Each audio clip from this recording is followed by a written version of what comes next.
In a country torn by war, where bombs replaced lullabies and fear became normal, one girl decided that her life wasn't for sale. Her name was Nadia Ghulam, and when she was just a teenager, someone tried to buy her for $3,000. That was the price they put on her head, but she didn't say yes. She didn't stay silent. She said no, and then she did something no one expected. She disappeared and came back as her own dead brother. Nadia was born in Kabul, the capital of Afghanistan, in 1985. At the time, the country was already falling apart. There were rockets in the sky, gunfire in the streets, and soldiers everywhere. Families were forced to hide, move, or go hungry. But through all that, Nadia's home was full of love. She lived with her parents and siblings, and even though life was hard, they still laughed, still prayed, still dreamed. That changed in an instant. When Nadia was 8 years old, a bomb hit her home. The explosion tore through the house, and she was badly burned. Her face and body were covered in injuries. She was rushed to the hospital, but in a war zone, care wasn't always available. She spent 2 years in and out of hospitals, lying in pain, wondering if she'd ever feel normal again. Her face was left scarred. Her childhood was shattered.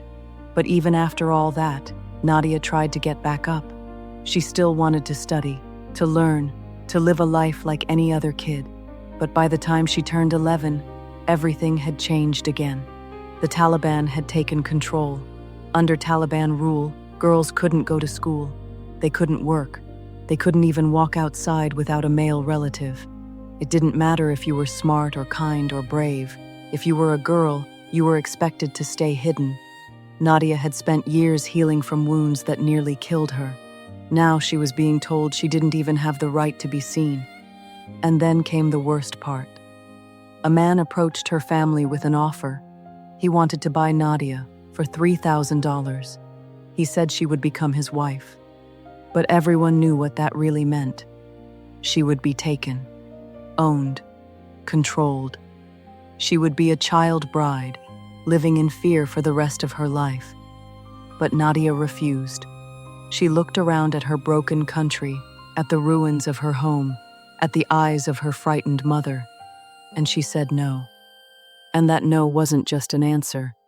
It was the beginning of something bigger. Nadia knew she couldn't stay as she was. The Taliban watched everything. They made sure women stayed invisible, but no one questioned boys. Boys could go outside, boys could work, boys had freedom. So Nadia made a decision that changed everything. She became her brother. Her brother, Zelmai, had died years earlier in a bombing. His body was gone, but his name remained.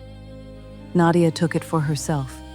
She cut her hair short, wore her brother's clothes, and started walking through the streets pretending to be a boy. She lowered her voice, kept her head down, and never smiled too wide.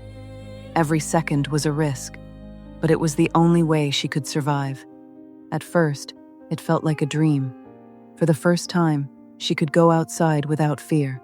She could work, fixing radios, doing odd jobs, bringing home money for her family.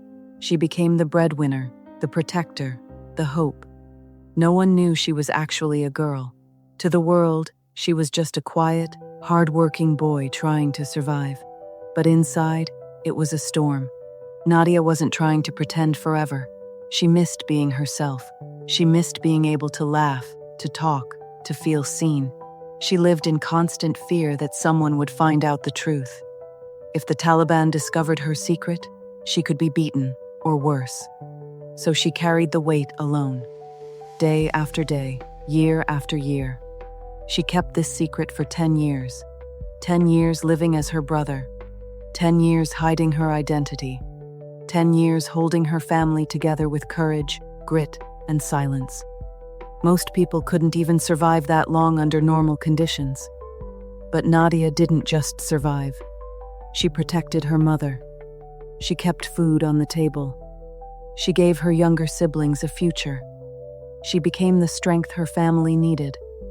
And then, everything changed again. A humanitarian group heard about her story. They were shocked. A young girl, badly injured, pretending to be a boy just to survive. They knew she needed help.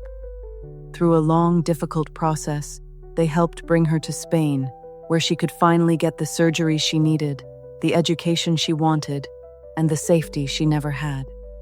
In Spain, Nadia's life began again. She learned Spanish, went to school, made friends, and for the first time since she was a child, she stopped hiding. She started telling her story, not to get pity, but to give other girls hope. She wrote a book about her life called The Secret of My Turban, and it reached people all around the world. People started to see that she wasn't just a survivor, she was a leader, a symbol of what girls can do when everything tells them they can't. Nadia began to speak in schools, at events, even to government leaders. She talked about what it meant to lose your face to war, to lose your name to survival, and to finally take your life back. She didn't want to be famous. She just wanted to make sure no other girl had to live in silence like she did. Now, she works with refugee children, helping them find safety, find their voice, and rebuild their lives just like she did. She lives with scars, but she says they remind her of everything she's overcome. Her past isn't something she hides, it's something she carries, with strength and pride. Nadia was once a girl with nothing, no rights, no safety, no future. But she refused to let anyone else decide her worth. She refused to be sold. She refused to disappear. She chose courage. She chose freedom. She did it.